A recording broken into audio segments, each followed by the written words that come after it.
इस वीडियो में हम अल्कोहल के नाम और इनकी दर्जाबंदी यानी क्लासिफिकेशन देखेंगे। तो यहाँ पर मेरे पास अल्कोहल है और बाएं तरफ एल्काइल ग्रुप है और दाईं तरफ OH है जो कि हाइड्रोक्सिल ग्रुप कहलाता है। चलिए अल्कोहल की क्लासिफिकेशन देखते हैं। अगर मेरे पास एक कार्बन है जो कि OH से जुड़ा हुआ है और वही कार्बन एल्काइल ग्रुप में मौजूद एक दूसरी कार्बन से भी जुड़ा हुआ है तो इससे हम प्राइमरी अल्कोहल कहते हैं। और ये जो कार्बन यहाँ पर है ये इन दो एल्काइल्स में मौजूद दो कार्बन्स के साथ जुड़ा हुआ है, इसलिए इसे सेकेंडरी अल्कोहल कहते हैं। और ये जो दाएं तरफ वाली कार्बन है ना, ये तीन और कार्बन से जुड़ी हुई है, इसलिए इसे टर्शरी अल्कोहल कहते हैं। चलिए अब अल्कोहल के नामों की तरफ चलते हैं। हम पहले बहुत सादा से मॉलिक्यूल से शुरू करेंगे, फिर आहिस्ता आहिस्ता आपकी मुश्किलात को बढ़ाती जाऊंगी मैं। मगर आप घबराएं ना, हम मिलजुल कर ये करेंगे और ये बहुत आसान लगेगा आपको। अगर मेरे पास एक ऐसा मॉलिक्यूल है और मैं उसको आईयूपैक नोमेनक्लेचर का इस्तेमाल करते हुए नाम देना चाहती हूँ तो मैं अपनी कार्बन चेन को नंबर दूंगी और OH को सबसे कम नंबर दूंगी। इसलिए इस कार्बन को नंबर 1 दूंगी और इसको नंबर 2 और इस कार्बन को नंबर 3 दूंगी। अब अगर OH यहाँ ना होता तो फिर हमारे पास 3 कार्बन एल्केन होता और इसको हम आराम से प्रोपेन कह देते, लेकिन चूंकि हमारे पास यहाँ OH है तो दर हकीकत ये एक अल्कोहल है और अल्कोहल के आखिर में ओल आता है, इसलिए ये प्रोपेनॉल कहलाता है। और जैसा कि OH पहली कार्बन के साथ है इसलिए इसे 1 प्रोपेनॉल कहेंगे। अब हम इस अल्कोहल की दर्जाबंदी कैसे करेंगे? तो ये जो कार्बन दाएं तरफ है जो OH के साथ जुड़ी हुई है, यही कार्बन एक दूसरी कार्बन के साथ भी जुड़ी हुई है, इसलिए ये एक प्राइमरी अल्कोहल होगी। तो 1 प्रोपेनॉल एक प्राइमरी अल्कोहल है। चलिए अब इससे मिलते जुलते मॉलिक्यूल की तरफ देखते हैं। इसमें भी 3 कार्बन है, लेकिन इस दफा OH दरमियान वाली कार्बन के साथ जुड़ा हुआ है।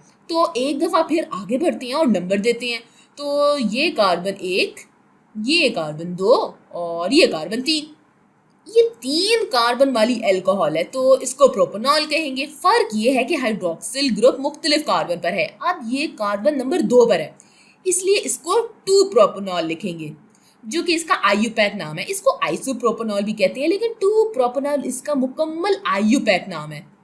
अब आप 2 प्रोपेनॉल की दर्जाबंदी कैसे करेंगे? तो एक दफा फिर कार्बन के साथ OH जुड़ा हुआ है और ये कार्बन कितनी और कार्बन्स के साथ जुड़ी हुई है? ये 2 और कार्बन्स के साथ जुड़ी हुई है, इसलिए ये सेकेंडरी अल्कोहल है। तो अब हमारे पास प्राइमरी और सेकेंडरी अल्कोहल की मिसालें तो हो गई। चलिए अब थोड़ा सा पेचीदा सवाल करते हैं, आगे बढ़ते हैं और एक बड़ा मॉलिक्यूल बनाते हैं। इस मॉलिक्यूल को पूरा आईयूपैक नाम देते हैं। तो अब इस कार्बन चेन को नंबर देते हैं और OH को सबसे कम नंबर देते हैं। तो इसका मतलब है कि इस कार्बन से शुरू करते हैं। तो इस कार्बन को नंबर 1 देते हैं। अगर ये कार्बन नंबर 1 है तो ये 2, 3, 4, 5, 6, 7, लिहाजा ये 7 कार्बन अल्कोहल है। तो 7 कार्बन अल्कोहल हेप्टेनॉल होगी। अच्छा अब इसको नाम देना शुरू करते हैं। तो हम जानते हैं कि ये हेप्टेनॉल है और OH कार्बन नंबर 2 पर लगा हुआ है, तो ये 2 हेप्टेनॉल होगा। अब दूसरे सब्स्टिट्यूएंट्स को देखते हैं। यहाँ पर 3 कार्बन एल्काइल ग्रुप हैं, ये प्रोपाइल होगा, लिहाजा हमारे पास 3 प्रोपाइल है। और इसके अलावा हमारे पास क्या है? कार्बन नंबर 5 पर हमारे पास 2 सब्स्टिट्यूएंट्स हैं, तो हमारे पास एक क्लोरो ग्रुप है और मिथाइल ग्रुप यहाँ पर है। अपने अल्फाबेट को याद करूं तो M से पहले C आता है, इसलिए इस मॉलिक्यूल का मुकम्मल नाम होगा 5 क्लोरो, 5 मिथाइल, 3 प्रोपाइल, 2 हेप्टेनॉल। ये चीज अल्फाबेट के असूल की पैरवी कर रही है। अब आगे बढ़ते हैं और स्टीरियो केमिस्ट्री के हवाले से एक मिसाल देखते हैं। एक चेन बनाते हैं और इस मॉलिक्यूल को आईयूपैक नाम देते हैं और आपको इसमें स्टीरियो केमिस्ट्री को शामिल करना होगा। तो एक दफा फिर चेन को नंबर देते हैं और OH को सबसे कम नंबर देते हैं। तो ये alkyl group halogens double bond पर फोकियत रखता है, इसलिए हम बाईं तरफ से शुरू करेंगे।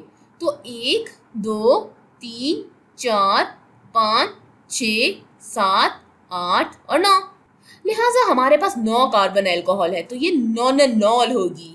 और OH कार्बन नंबर 3 पर है, इसलिए हमारे पास 3 नोनानॉल है। अब बाकी के सब्स्टिट्यूएंट्स क्या हैं?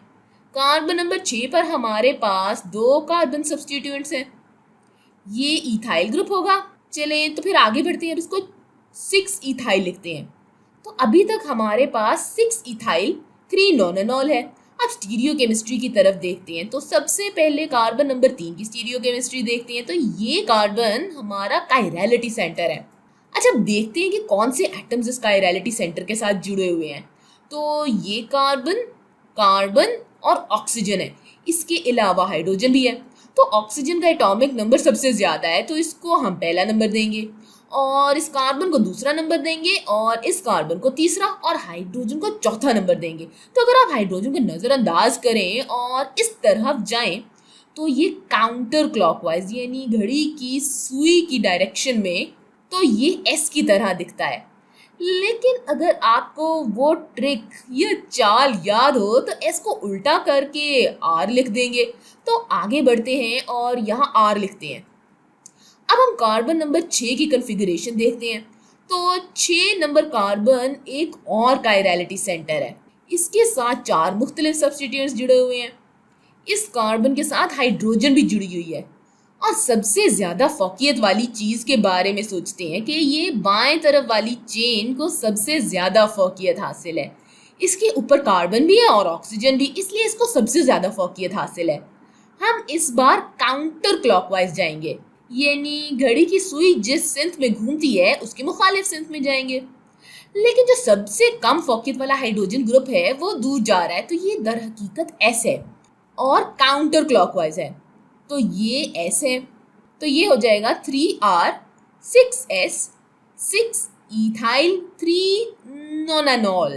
तो चलें अब साइक्लिक अल्कोहल देख लेते हैं। ये एक रिंग में 6 कार्बन वाली अल्कोहल को देखते हैं और इसमें OH लगा हुआ है। तो OH के बगैर हम 6 कार्बन को साइक्लोहेक्सेन कहेंगे। चूंकि ये अल्कोहल है तो हम इसको साइक्लोहेक्सेनॉल कहेंगे। यहाँ पर हमें नंबर देने की ज़रूरत नहीं है। अब हम ऐसा निज़ाम देखते हैं जहाँ 2 OH ग्रुप्स हों, साथ इनकी स्टीरियो केमिस्ट्री भी देखेंगे। चले कहते हैं कि इनमें से एक OH हमारी तरफ बाहर आ रहा है और दूसरा OH हमसे दूर जा रहा है।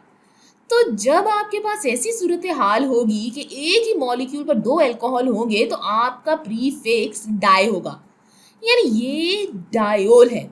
और जैसा कि नॉमेनक्लेचर साइक्लोहेक्सेन पर मुनहसर है, इसलिए हम साइक्लोहेक्सेन लिखकर इसके आगे डायोल लिख देंगे।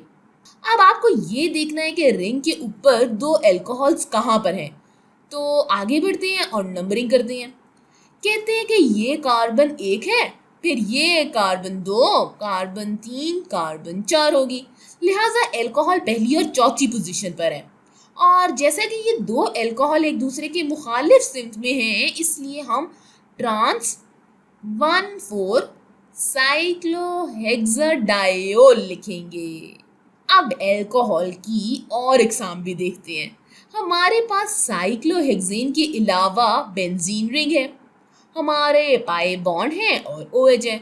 हम इसको फिनोल कहेंगे। ये बहुत अहम कंपाउंड है और बेहतर होगा कि आप इसको पहचान जाएं, क्योंकि ऑर्गेनिक केमिस्ट्री में ये बहुत दफ़ा आएगा। हम एक और मॉलिक्यूल बनाते हैं जिसमें फिनोल के साथ ब्रोमीन भी लगा देते हैं। अब हम इसको नंबर देंगे। जहां OH है वो कार्बन नंबर 1 है और अपने सब्स्टिट्यूएंट को 2 नंबर देंगे। तो ये हो जाएगा 2 ब्रोमोफिनोल। लिहाजा ये हमारे अल्कोहल्स की क्लासिफिकेशन थी।